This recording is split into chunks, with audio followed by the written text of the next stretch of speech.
بار بار میں کچھ اسباق ایسے ہیں جن کو ریپیٹ کرتا ہوں، جو ہمیں قرآن سے ملتے ہیں، پیغمبروں کے واقعات سے ملتے ہیں.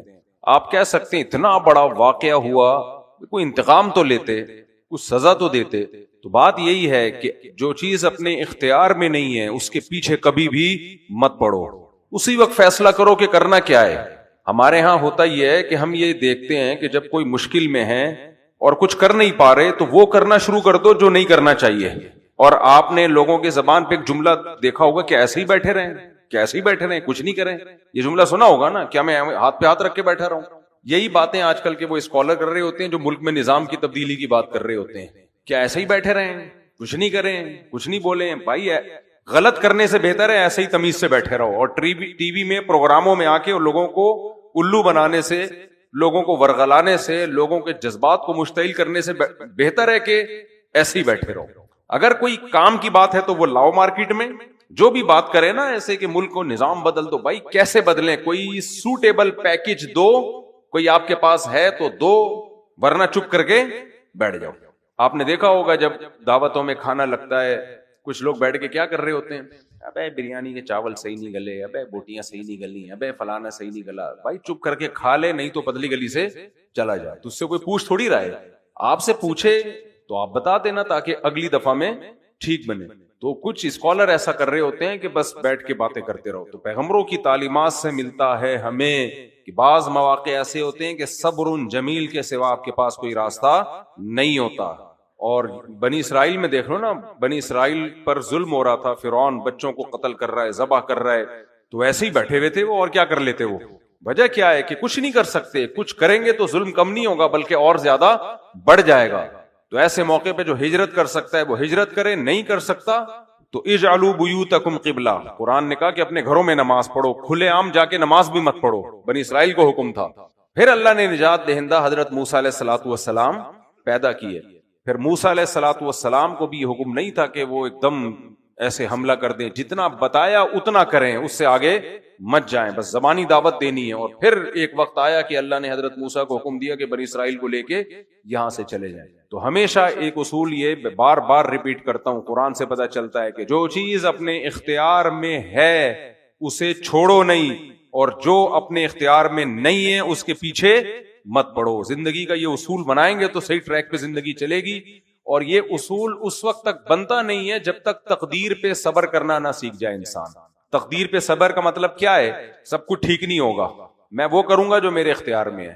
پھر بھی غلط ہو رہا ہے تو کس پہ ڈال دو؟ اللہ پہ. یعقوب علیہ السلام نے یہی کیا کہ نہیں کیا؟ اس سے زیادہ غلط کچھ ہو سکتا ہے کہ بیٹا چھن جائے، کنویں میں ڈال دیا جائے، پھر دوسرا بیٹا بھی چھین لیا جائے. لیکن آپ تقدیر کا سہارا لے رہے ہیں. فصبر جمیل، میرے پاس صبر کے علاوہ کوئی راستہ نہیں ہے. عسى الله ان ياتيني بهم جميعا انه هو العليم الحكيم. امید ہے کہ اللہ ان دونوں کو لے آئے گا، وہ جاننے والا اور حکمت والا ہے. یہ جملہ بھی تسلی کا ہے.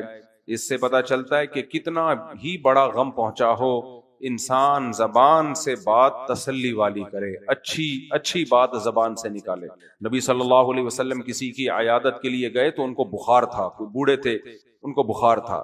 آپ نے فرمایا طہور انشاء اللہ، یہ بخار گناہوں کی معافی کا ذریعہ ہے. حدیث میں آتا ہے کہ بخار جو ہے نا، اللہ تعالیٰ کسی مسلمان کو آخرت کی سزا دنیا میں دینا چاہتے ہیں تو بخار میں ڈال دیتے ہیں اس کو، کیونکہ یہ بھی گرمی ہے نا، گرم ہے، وہاں کی آگ میں کمی آئے گی اس سے.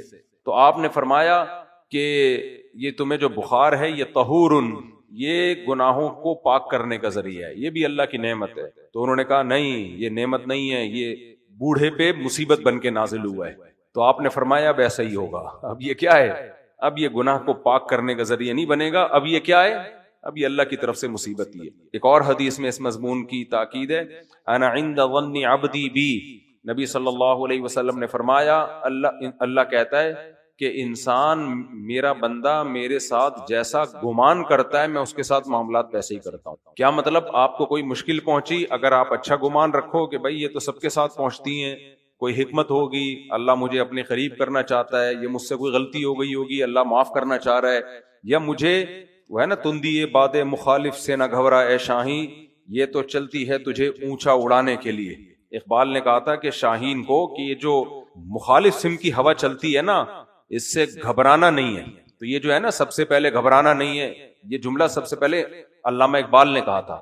یہ بعد میں پھر مارکیٹ میں دوسری پیکنگ میں آیا ہے. پھر یہ اصل جو پروڈکٹ ہے یہ کس کی ہے؟ اس وقت سب تھکے ہوئے ہوتے ہیں نا، اس لیے میں تھوڑا سا بیچ میں چٹکلے کر رہا ہوتا ہوں. تو یہ اصل جو مینوفیکچرر ہے نا اس کے، وہ علامہ اقبال ہیں. تو پھر یہ مارکیٹ میں کسی اور پیکنگ میں کسی اور نام سے شائع ہوا ہے کہ سب سے پہلے آپ نے گھبرانا نہیں. تو تندی باد مخالف سے نہ گھبرا اے شاہین، یعنی جو باد مخالف ہے، مخالف سم کی ہوا کی جو تیزی ہے نا، اے شاہین ہے باز گھبرانا مت، یہ تو چلتی ہے تجھے اونچا اڑانے کے لیے. جتنی تیز ہوگی نا اتنی اڑان بھی تیری اونچی ہوگی. تو بعض دفعہ مشکلات انسان پہ اس لیے آ جاتی ہیں کہ اللہ اس کو بنانا چاہتا ہے، کچھ کام لینا چاہتا ہے بعض دفعہ اللہ تعالیٰ اس سے.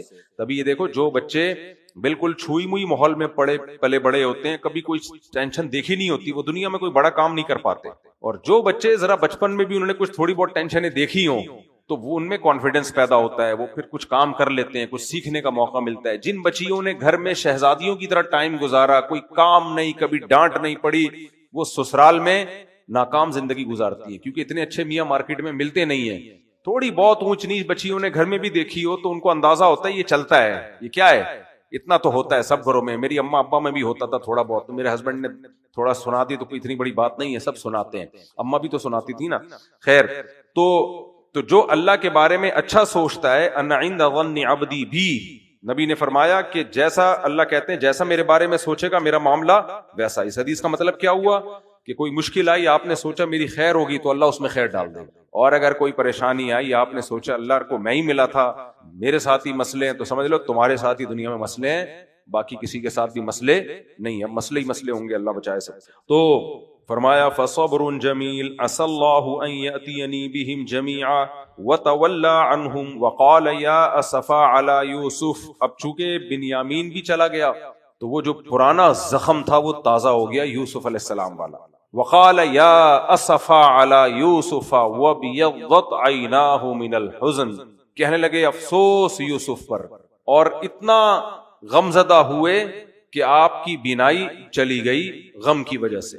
اس سے بھی کیا پتہ چلتا ہے کہ رونا یا غمزدہ ہونا، اس سے بچنا انسان کے اختیار میں نہیں ہے. دیکھو اگر انسان کو ایسا صبر سکھا دیا جاتا کہ اندر سے دل غمزدہ ہی نہ ہو تو پھر تو ٹینشن ہی نہ ہوتی نا.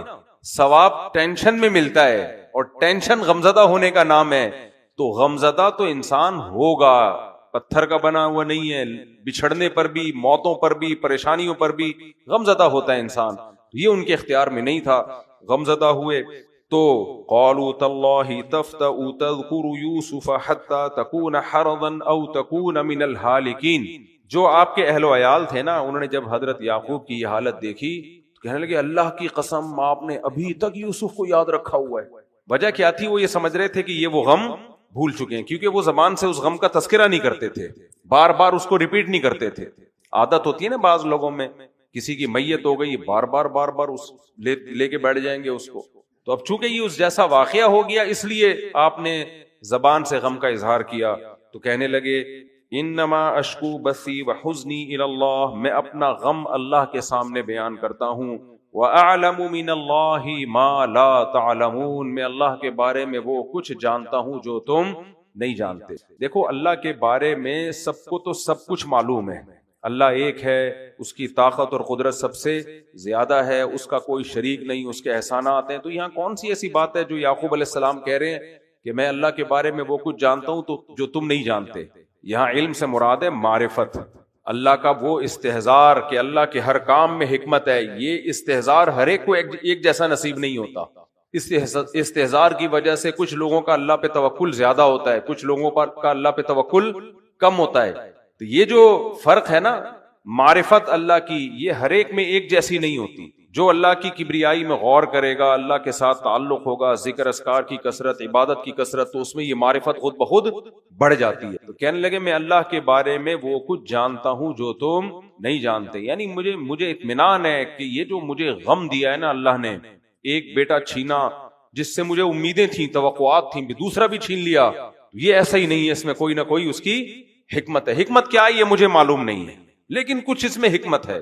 پھر کہنے لگے یا بنی یذہبوا، اے میرے بیٹو جاؤ فتحسسوا من یوسف واخیہ، یوسف کو اور اس کے بھائی کو جا کے تلاش کرو، ولا تیأسوا من روح اللہ، اور اللہ کی رحمت سے نا امید مت ہو، انہ لا ییأس من روح اللہ الا القوم الکافرون، اللہ کی رحمت سے صرف کافر مایوس ہو سکتا ہے۔ یہ یقین نہ آئے نا تو آج دیکھ لو، خودکشیاں مسلمانوں میں زیادہ ہیں کافروں میں، بولو نا۔ اور کافر میں جو ٹاپ لیول کے کافر ہیں نا، ایک تو غریبوں والے کافر ہیں، کافروں کی بھی دو قسمیں، ایک ٹاپ لیول کے ہوتے ہیں زیادہ بڑے بدماش، ترقی یافتہ 500 کلومیٹر پر اور والی ٹرینیں بنانے والے، ہم تو ان ٹرینوں کو مینٹین نہیں رکھ سکتے، انہوں نے بنا ڈالی ہیں وہ، تو ہم جو ٹرینوں کو ہمیں جو ملی ہوئی ہے نا ٹرینیں، پیدل آدمی زیادہ اچھا چل جاتا ہے، اگر آپ پیدل لاہور سفر کریں آرام سے پہنچ جائیں گے، تو انگریز کی جو چھوڑی ہوئی ٹرینیں تھیں ان کو نہیں بچا سکے ہم۔ لیکن آپ دیکھو ان ملکوں میں کیا کتنی ترقی ہے، لیکن خودکشیاں زیادہ ہیں۔ خودکشی کبھی وہ شخص کر سکتا ہے جس کی امید نا امیدی پہ غالب ہو، کبھی ایسا ممکن ہے بھائی، جسے امیدیں ہوں کہ ٹھیک ہو جائے گا، سب کچھ ٹھیک ہو جائے گا، ایسا آدمی کبھی خودکشی کرے گا؟ خودکشی وہی کرے گا جو مایوس ہوگا کہ اب کچھ بھی ٹھیک نہیں ہو سکتا۔ تو اس لیے بالکل صحیح کہا حضرت یعقوب علیہ السلام نے کہ اللہ کی رحمت سے مایوس کون ہوتا ہے؟ کافر مایوس ہوتے ہیں۔ تو یہ جو حضرت یعقوب علیہ السلام کو دوبارہ امید ہو گئی نا کہ دونوں بیٹے موجود ہیں اور جا کے تلاش کرو، پہلے نہیں کہا کہ جا کے تلاش کرو، اب کہنے تلاش کرو، تو عین ممکن ہے کہ ان کو یہ امید ہوئی ہو کہ جہاں انہوں نے پہلے بھائی کو یوسف کو کیا ہے وہیں بنیامین بھی ہوگا، اس لیے ان کو کہہ رہے، یہ نہیں کہہ رہے کہ تم نے گمایا ہے، بلکہ کہہ رہے جا کے تلاش کرو۔ اس سے فائدہ کیا ہوگا کہ ان کو اشارہ مل جائے گا کہ ہیں کہیں، وہ کہیں نہ کہیں زندہ ہیں، کہیں نہ کہیں زندہ ہیں، تو ابھی بھی کچھ امید ہے تو جاؤ تلاش کرو اور اللہ کی رحمت سے نا امید مت ہو۔ فلما دخلوا علیہ، وہ کدھر تلاش کرتے بیچارے، ان کو تو یہ تھا کہ ہم نے تو پہلے اتنی کوشش کر لی، انہوں نے نہیں دی، اب کہاں سے دیں گے۔ فلما دخلوا علیہ، پھر اب آئے بیچارے قسم پرسی کی حالت میں دوبارہ یوسف علیہ السلام کے پاس اور کہنے لگے یا ایھا العزیز، اے عزیز مصر، مسنا واہلنا الضر، ہمیں اور ہمارے گھر والوں کو بڑی مشکلات پہنچی۔ ضر کا مطلب پریشانیاں، یعنی ایک تو قحط کی پریشانی، اس کے علاوہ بھی کچھ گھریلو پریشانیاں ہیں جو ہم آپ سے ڈسکس نہیں کر سکتے۔ دیکھو جب کوئی آدمی غریب ہو، مالی مسائل ہوں، اور پھر گھر میں یہ بھی اس طرح کے واقعات بھی ہوں، پریشانیاں بھی ہوں، تو وہ زکوٰۃ مانگنے سے پہلے کیا بتاتا ہے؟ بھائی میرے تو یہ بھی، میری بیگم چلی گئی، میرے ساتھ یہ ہو گیا، یہ تو خیر پریشانی میں نہیں آتا، استغفر اللہ آتا ہے پریشانی میں، میرے ساتھ یہ ہو گیا، تو الٹی باتیں درس کے دوران منہ سے غلطی سے نکل جاتی ہیں، تو یہ ہو گیا وہ ہو گیا، تو وہ اور زیادہ فیور لے رہا ہوتا ہے، صرف مالی پریشانیاں نہیں اور بھی پریشانیاں۔ مسنا واہلنا الضر، ہمیں بڑی پریشانیاں پہنچی ہیں، گھریلو حالات ہمارے ٹھیک نہیں ہیں، ابا کی توجہ کے لیے ہم نے سب کچھ کیا تھا اور ابا کی توجہ بالکل ختم، اور ابا کی تو بینائی چلی گئی، ہماری ابا کی بینائی چلی گئی۔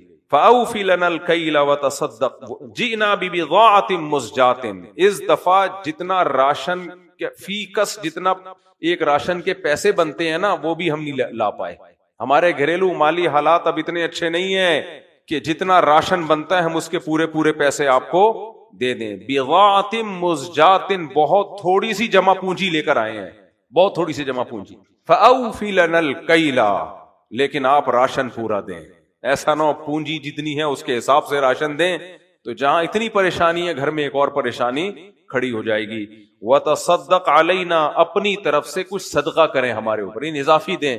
ان اللہ یجزی المتصدقین، اللہ صدقہ کرنے والوں کو اچھا بدلہ دیتا ہے۔ دیکھو جو خاندانی آدمی ہوتا ہے نا، اس کے لیے اس اسٹائل میں مانگنا آسان کام نہیں ہے، کیونکہ اچھے اونچے خاندان کے لوگ تھے نا، تو کہنے لگے ہم لٹے پٹے پریشان ہیں اور پوری پونجی بھی نہیں ہمارے پاس، تو آپ صدقہ کر دیں، کیونکہ اللہ صدقہ کرنے والوں کو اجر دیتا ہے۔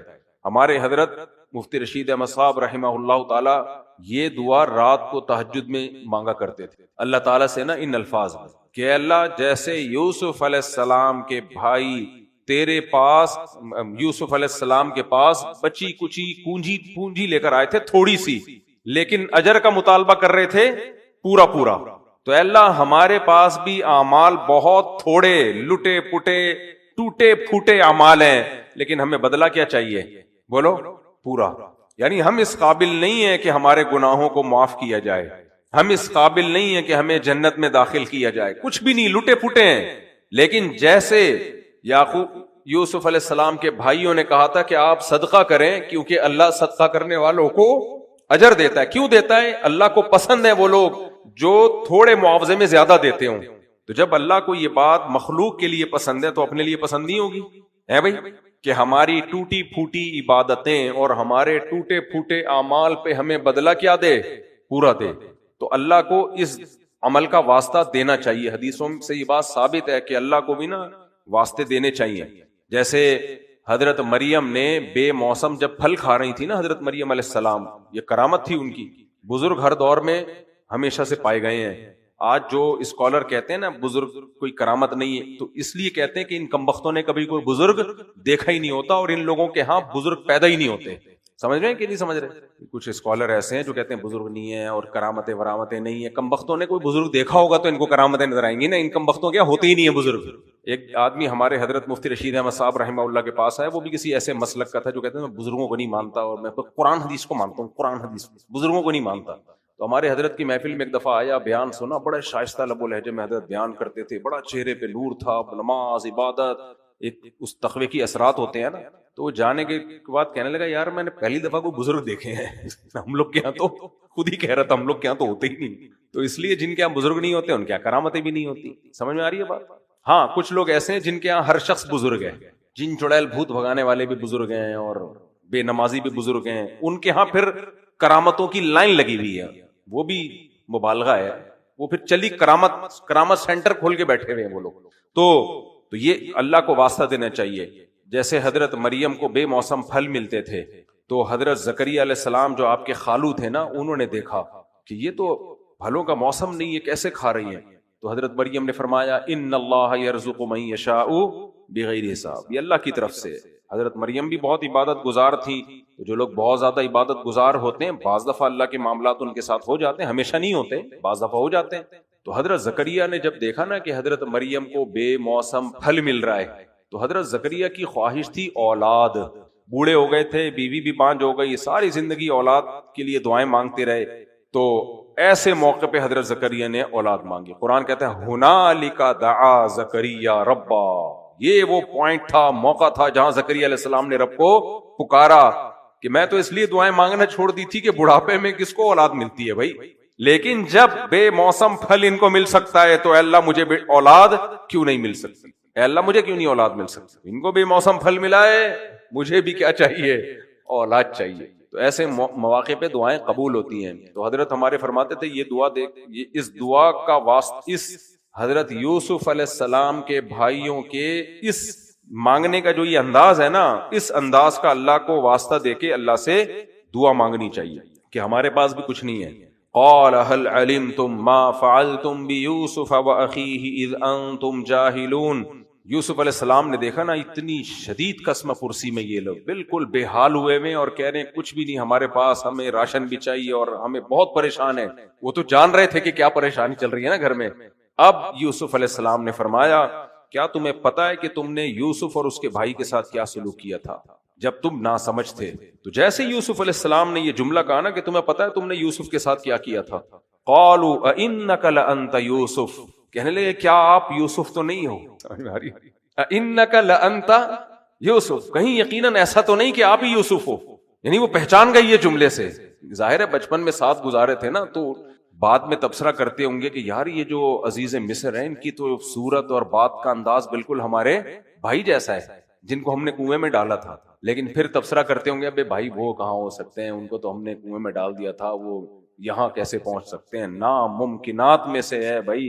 وہ تو بکے ہوں گے تو غلاموں کی طرح بکے ہوں گے، فروخت ہوئے ہوں گے، یہ ہوگا وہ ہوگا. تو اس طرح کے تبصرے چل رہے ہوں گے. جیسے ہی یوسف علیہ السلام نے کہا نا هل علمتم ما فعلتم بيوسف واخيه، تمہیں پتہ ہے تم نے یوسف اور اس کے بھائی کے ساتھ کیا کیا ہے؟ تو کہنے لگے انک لانت یوسف، کیا کہیں ایسا تو نہیں کہ آپ یوسف ہو؟ قال انا یوسف وهذا اخی، حضرت یوسف نے فرمایا ہاں ہاں میں یوسف ہی ہوں اور یہ میرا بھائی ہے. یعنی میں وہی یوسف ہوں جس کا جو بنیامین کا بھائی ہے، میں وہی یوسف ہوں. قالوا پھر کہنے لگے قد من اللہ علینا، اللہ نے ہم پر احسان کیا ہے. اس احسان کی نسبت کس کی طرف کر رہے ہیں؟ اللہ کی طرف. انہو، بات یہ ہے، من یتقی ویصبر. دیکھو اب بھائیوں کو تبلیغ بھی کر رہے ہیں نا، پیغمبر تبلیغ اور دعوت کا کوئی موقع ہاتھ سے جانے نہیں دیتے. کہنے لگے دیکھو جو تقوی اختیار کرتا ہے اور صبر سے کام لیتا ہے. تقوی کا مطلب تو آسان ہے، برائیوں سے بچتا ہے. صبر کا مطلب کیا ہے؟ صبر کا مطلب یہ ہے وہی مطلب جو میں نے ابھی اتنی دیر سمجھایا. دیکھو بے موقع صبر کی ہمیں اجازت نہیں ہے. مثال کے طور پر دو طرح کی حدیثیں ہمیں ملتی ہیں. ایک حدیث تو ہے من قتل دون مالہ فہو شہید. صحابی نے پوچھا یا رسول اللہ مجھ سے کوئی میرا مال چھینتا ہے میں دوں؟ آپ نے فرمایا مت دو. صحابی نے کہا وہ اگر لڑتا ہے تو میں لڑوں؟ فرمایا لڑو. کہا یا رسول اللہ وہ اگر قتل کر دے؟ فرمایا اس نے قتل کیا تو تم شہید، تم نے قتل کیا تو وہ جہنم میں. یہاں انتقام کی ترغیب، صبر کی ترغیب دی جا رہی ہے یا انتقام کی؟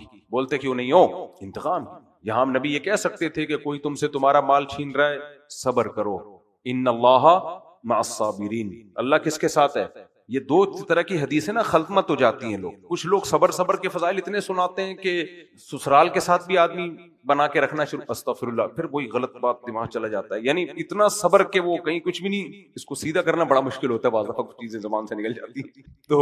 تو بے موقع صبر نہیں ہے، سسرال سے بنا کے رکھنی چاہیے. میں مذاق کر رہا تھا، اب یہ نہیں پتا چل رہا کہ وہ والا مذاق کر رہا تھا یا یہ والا مذاق. کنفیوژن میں ہی رہے تو زیادہ اچھا ہے. تو بے موقع صبر، کچھ لوگ ترغیب دیتے ہیں صبر کی، تو یہی نہیں پتا کہ بھائی پھر یہ اس حدیث کا کیا مطلب ہے. ہر جگہ صبر صبر، اگلا کھا جائے آپ کو، سوسائٹی میں فساد پھیلنا شروع ہو جائے.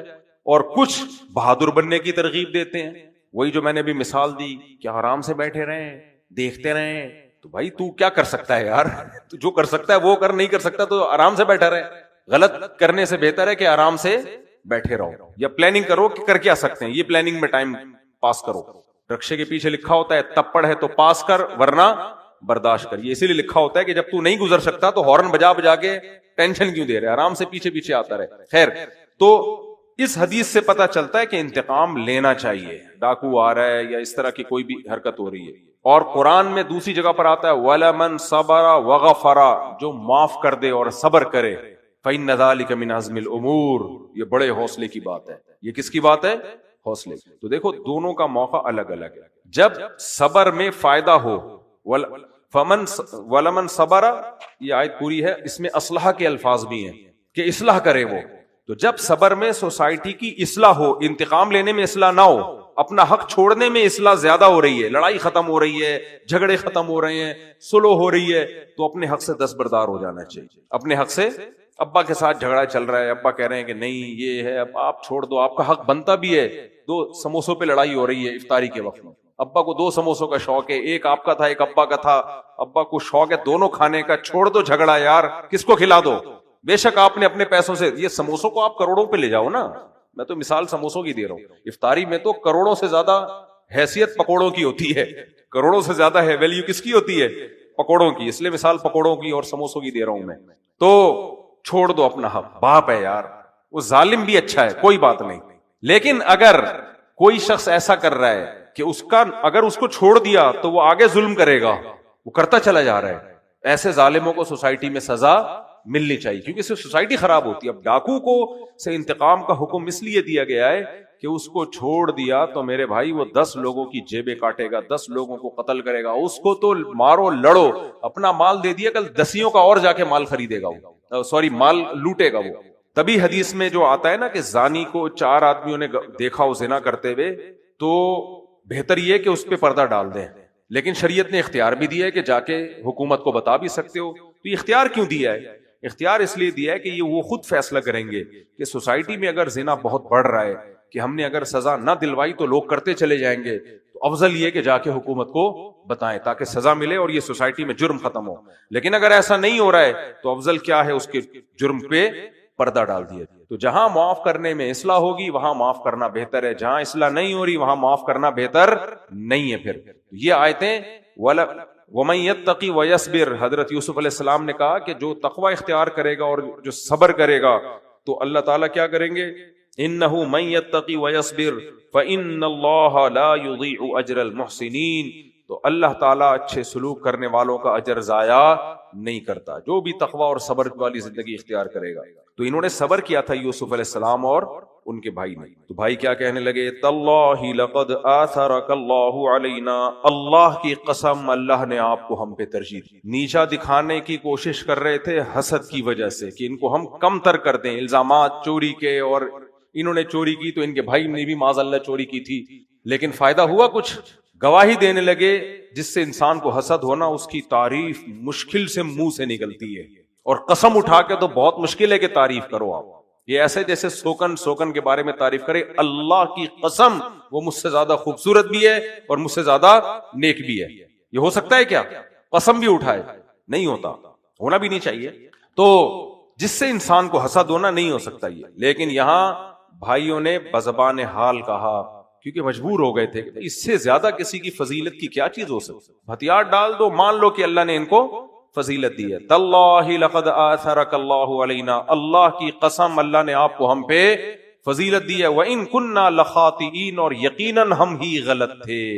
علماء نے لکھا ہے حقیقت بھی یہی ہے کہ جس سے انسان کو حسد ہونا، حسد ختم کرنے کا ایک طریقہ یہ ہے کہ تقدیر پہ راضی ہو جاؤ۔ بعض دفعہ آپ کے کسی دوست کے پاس پیسہ زیادہ آ رہا ہے، حالانکہ محنت آپ زیادہ کر رہے ہو، عزت اس کی زیادہ ہو رہی ہے، حالانکہ عزت کے کام آپ زیادہ کر رہے ہو، اور وہ سارے بےزتی کے کام کر رہا ہے، پھر بھی عزت اس کی زیادہ ہو رہی ہے۔ اس کی شکل اچھی نہیں ہے، بیوی اس کو خوبصورت مل گئی، آپ کی شکل اچھی ہے، خود فیصلہ کر لو آپ ملی ہے کہ نہیں ملی ہے، میں کیوں آپ کے داخلی معاملات میں ٹانگ اڑاؤں، وغیرہ وغیرہ۔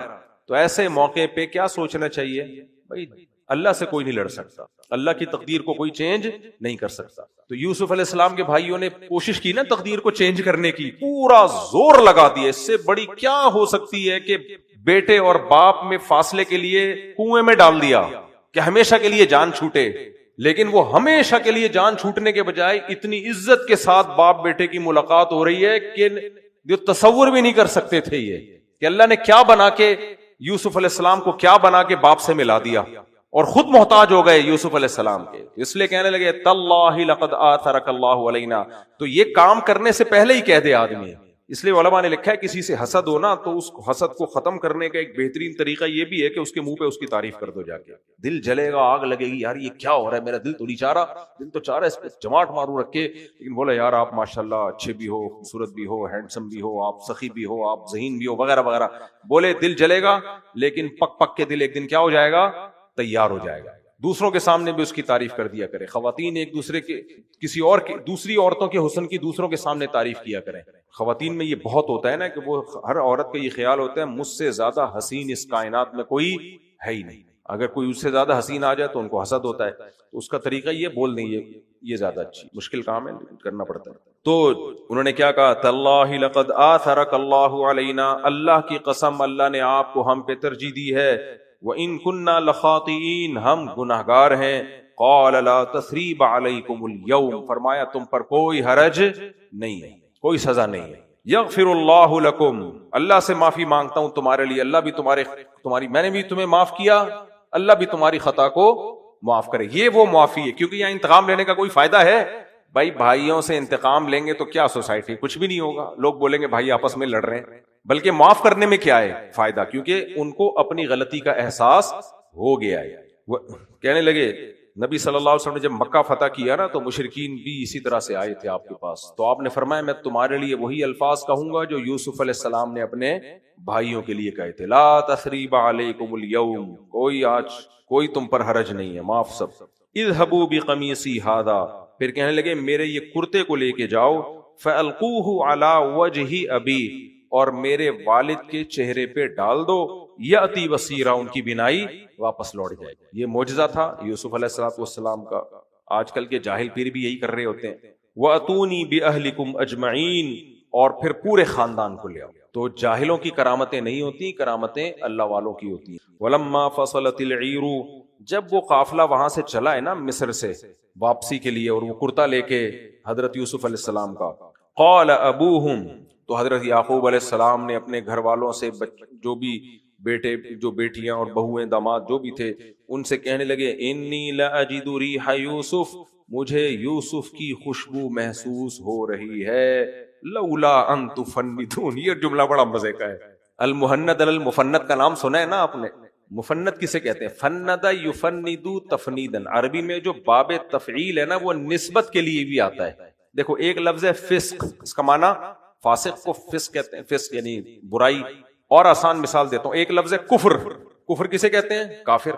جو کافر ہو اس کے اندر کفر ہوتا ہے. ایک لفظ ہے تکفیر، کسی کو کافر قرار دینا، ہے کہ نہیں ہے؟ کہتے ہیں نا تکفیر مسلم کفر ہے، یعنی کسی مسلمان کو کافر. یعنی باب تفعیل میں جب کوئی لفظ جاتا ہے تو بعض دفعہ اس کے معنی قرار دینے کے بھی آ جاتے ہیں. تکفیر یعنی کافر قرار دینا.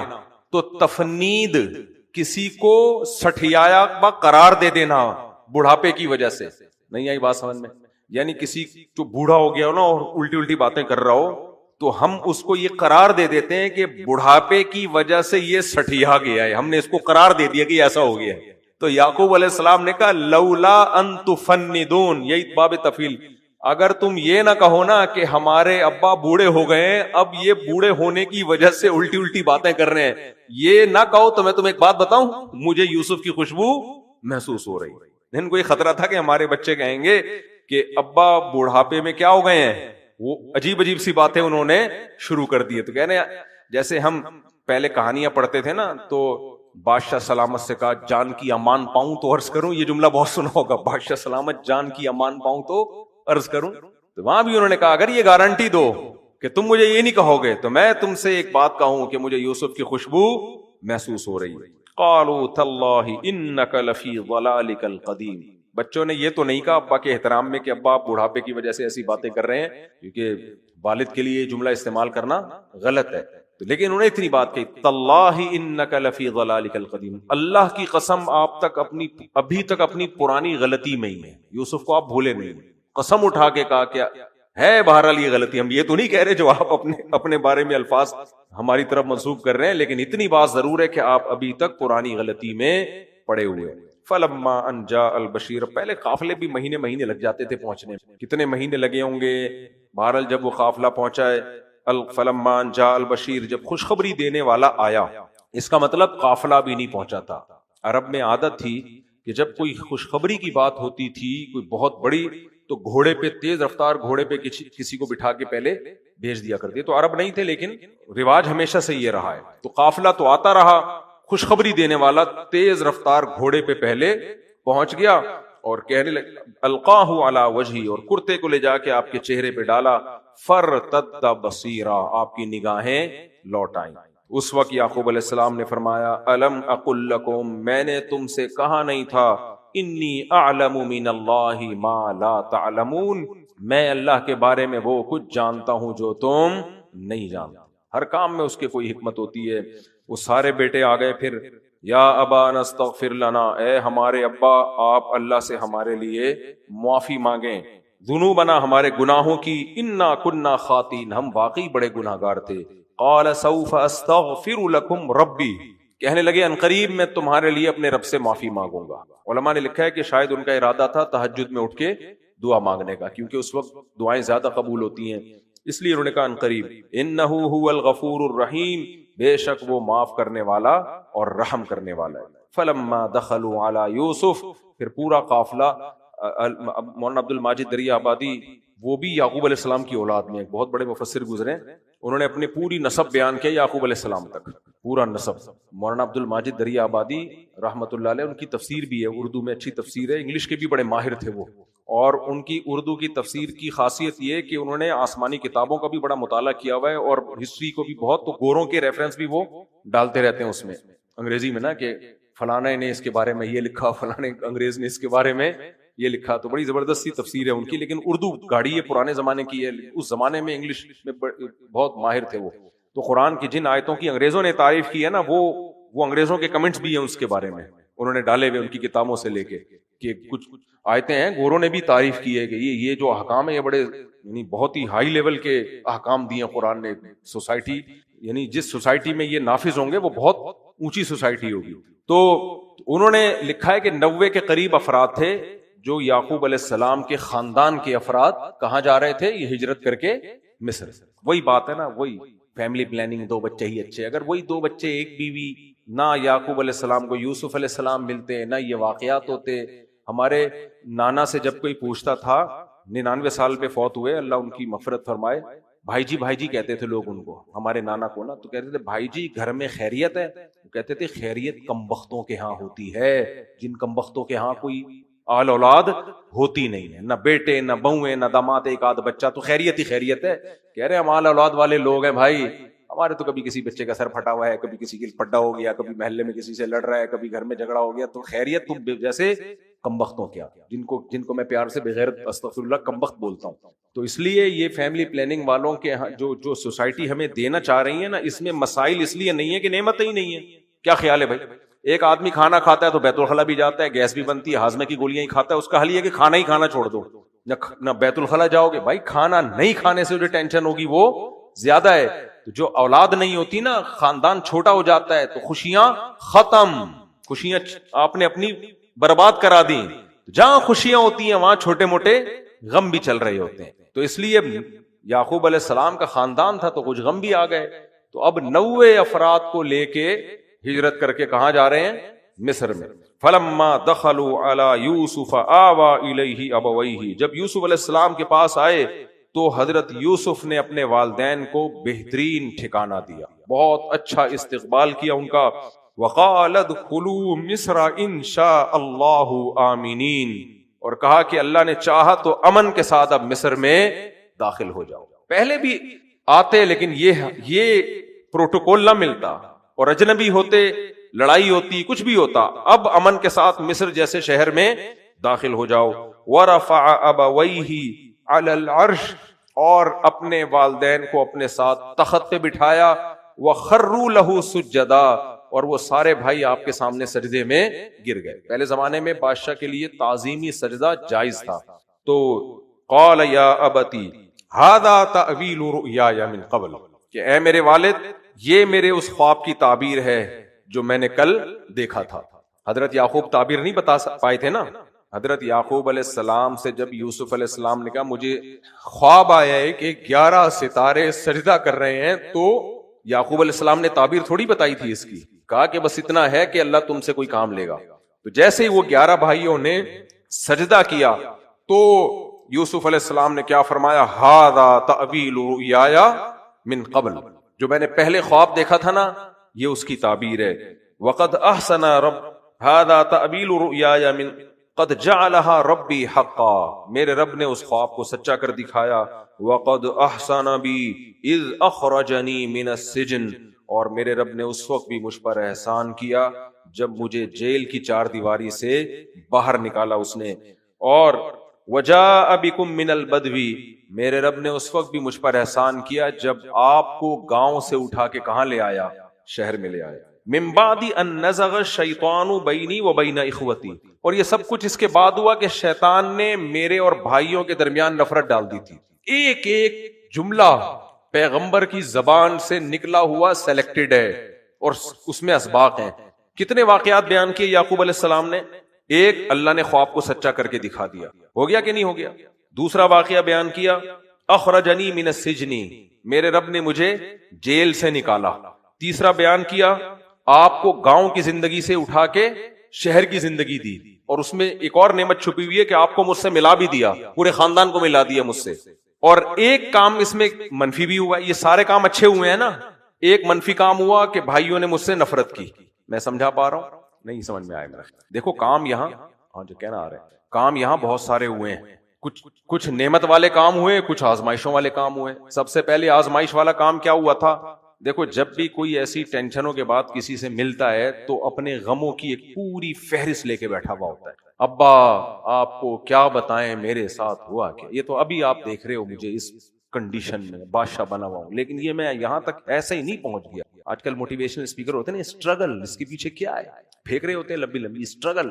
ابا یہ ایسے ہی نہیں پہنچ گیا، میرے ساتھ جو گزری ہے نا، خدا کی قسم میں ہی جانتا ہوں، یہ مجھے لے گئے تھے وہاں جنگل میں گھمانے پھرانے کے بہانے، اور میرے ہاتھ پاؤں باندھ کے ان کمبختوں نے مجھے کہاں ڈال دیا؟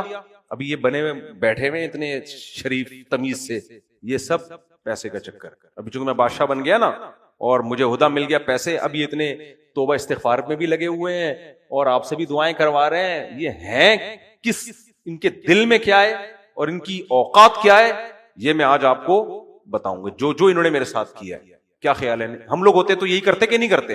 ہم لوگ ہوتے تو یہی کرتے. جو انہوں نے ہمارے ساتھ کیا ہے ابا میں بتاؤں گا آپ کو. اور کنویں میں میرا تو سانس گھٹ رہا تھا, وہ تو اتفاق سے کوئی قافلہ آ گیا, اور پھر جو مجھے بیچا انہوں نے بازاروں میں, سوچو میرے دل پہ آرے چل رہے تھے کہ نہیں چل رہے تھے. پھر ابا بھی روتے بیٹے سے چمٹ کے, بیٹا بھی ابا سے چمٹ کے روتا, یار یہ ہائے ہائے ہائے بہت غلط ہو گیا, یہ ہو گیا وہ ہو گیا.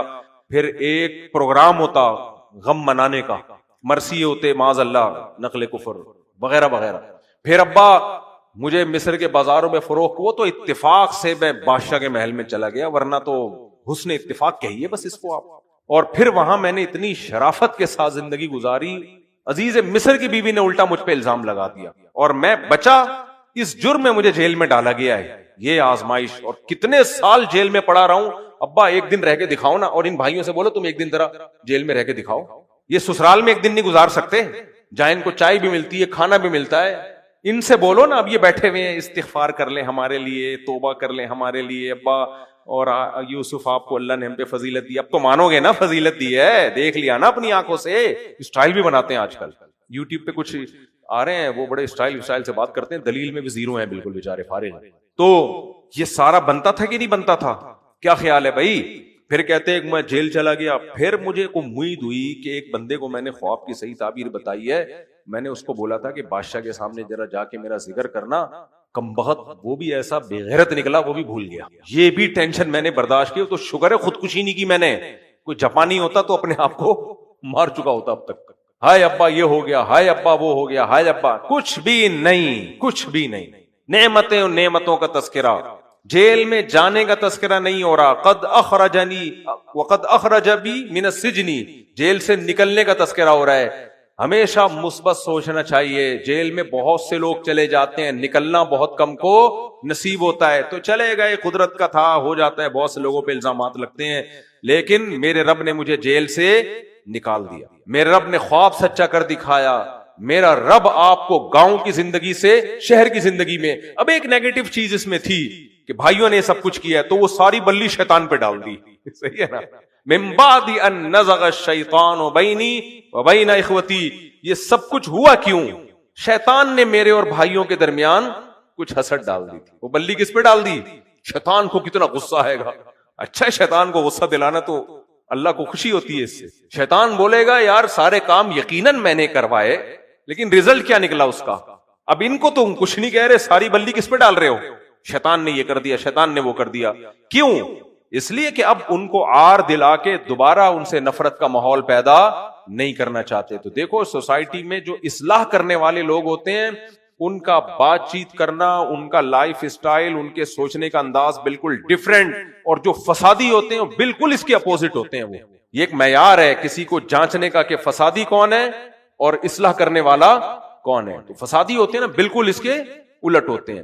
تو خود فیصلہ کر لینا چاہیے, ہمیں منفی سوچنا چاہیے یا مثبت سوچنا چاہیے. تو کہنے لگے کہ من بعد ان نزغ الشیطان بینی وبین اخوتی, یہ سب کچھ اس کے بعد وہ شیطان دراصل اس نے میرے اور بھائیوں کے درمیان گڑبڑ کر دی تھی. ان ربی لطیف لما یشاء, میرا رب بہت باریک بین ہے, جس کے لیے چاہتا ہے خفیہ تدبیریں کر کے اس کو نواز دیتا ہے. انہ هو العلیم الحکیم, وہ علم والا بھی اور حکمت والا بھی. پھر دعا مانگنے لگے, ربی قد آتیتنی من الملک, اے اللہ تو نے مجھے بادشاہت دی, وعلمتنی من تأویل الاحادیث, اور تو نے مجھے خوابوں کی تعبیروں کا علم سکھایا. فاطر السماوات والارض, تو آسمانوں کا پیدا کرنے والا بھی ہے, زمین کا پیدا کرنے والا بھی ہے. انت ولی فی الدنیا والآخرہ, دنیا میں بھی تو میرا دوست اور آخرت میں بھی تو ہی میرا دوست. توفنی مسلمن, اے اللہ تو مجھے موت اس حال میں دینا کہ میں اسلام پر ہوں. اسلام سے مراد یہاں پر تیری اطاعت اور فرما برداری میں, یعنی جیسے اب تک تو نے مجھے اپنا فرما بردار بنایا, کیونکہ حدیث میں آتا ہے انما الاعمال بالخواتیم, اصل میں مدار کس پر ہوگا؟ آخر میں کیا تھے آپ؟ کتنے لوگ نیک ہوتے ہیں آخر میں برے بن جاتے ہیں, کتنے برے ہوتے ہیں آخر میں نیک بن جاتے ہیں. تو اس لیے دعا مانگ رہے ہیں توفنی مسلمن, اے اللہ مجھے جب موت ہو تو میرا شمار فرما بردار لوگوں میں ہو، وَأَلْحِقْنِي بِالصَّالِحِينَ، اور مجھے نیک لوگوں میں شامل کر دینا. بہت سارے نیک لوگ اور بھی ہیں، مجھے بھی انہی میں شامل کر دینا. اور آج کچھ اسکالر ایسے ہیں کہ جب وہ یوٹیوب پہ آتے ہیں بیان دیتے ہیں، ان کی تقریریں سن کے لگتا ہے کہ صرف دنیا میں یہی نیک ہیں، باقی دنیا میں نیک لوگ ختم ہو گئے. تو جس اسکالر کو سن کے آپ کو لگے نا یہی ٹھیک ہے، سمجھ لو یہ ٹھیک نہیں. دنیا میں نیک لوگ ہمیشہ سے ہول سیل کے حساب سے موجود رہیں گے. الحقنی بالصالحین. آگے اللہ تعالیٰ اس واقعے کو ختم کرتے ہیں، ذالک من انباء الغیب نوحیہ الیک. اے محمد صلی اللہ علیہ وسلم، یہ وہ غیب کی باتیں ہیں جو ہم آپ کو وحی کے ذریعے سکھا رہے ہیں. یہ وہ غیب کی باتیں ہیں جو ہم آپ کو وحی کے ذریعے بتا رہے ہیں. وما كنت لديهم اذ اجمعوا امرهم وهم يمكرون. آپ تو وہاں موجود نہیں تھے جب یوسف کے بھائی تدبیریں کر رہے تھے اور مکر کر رہے تھے اور ایک عزم کر رہے تھے کہ ہم یوسف کو کنویں میں ڈال دیں. اب تو وہاں موجود نہیں تھے. یہ اللہ وحی کے ذریعے آپ کو یہ سارے علوم دے رہا ہے اور آپ لوگوں کو بتا رہے ہیں. تو اس میں یہود و نصارہ کے لیے بھی عبرت ہے کہ وہ آپ کو اللہ کا پیغمبر مان لیں، کیونکہ یہ ان کی کتابوں کے واقعات ہیں اور اتنے خوبصورت انداز میں وہاں نہیں لکھے ہوئے. آپ یہ بھی پڑھے جا، اتنی تحریف ہوئی ہے نا ان لوگوں نے کی ہوئی ہے کہ وہ چاشنی اور وہ لذت ہے ہی نہیں اس میں. وما اکثر الناس ولو حرصت بمؤمنین. لیکن اس کے باوجود اگر آپ جتنی بھی حرص رکھ لیں، ان میں سے اکثر لوگ ایمان لانے والے نہیں ہیں. وما تسألهم علیہ من اجر. حالانکہ اس ایمان پر آپ ان سے کوئی اجر کا مطالبہ نہیں کر رہے، آپ کا کوئی مفاد نہیں. آگے بھی سورہ یوسف کا یہ آخر رکوع بڑا دلچسپ ہے، بس ایک آیت پڑھ لیتا ہوں. قل هذه سبیلی ادعو الی اللہ علی بصیرۃ ومن اتبعنی. اے نبی آپ ان سے کہہ دیجئے کہ یہ میرا راستہ ہے، میں لوگوں کو اللہ کی طرف بلاتا رہوں. انا میں بھی، ومن اتبعنی اور جو مجھے فالو کریں گے وہ بھی. اس سے پتہ چلتا ہے کہ ہر مسلمان داعی ہوتا ہے، ہر مسلمان خود بھی دین پہ چلتا ہے، لوگوں کو بھی اللہ کی طرف لانے کی کوشش کرتا ہے. اور قرآن نے اس کو ختم کیا کہ لقد کان فی قصصہم عبرۃ لأولی الالباب. عقل مندوں کے لیے ان واقعات میں عبرت ہے. جو یوسف علیہ السلام کا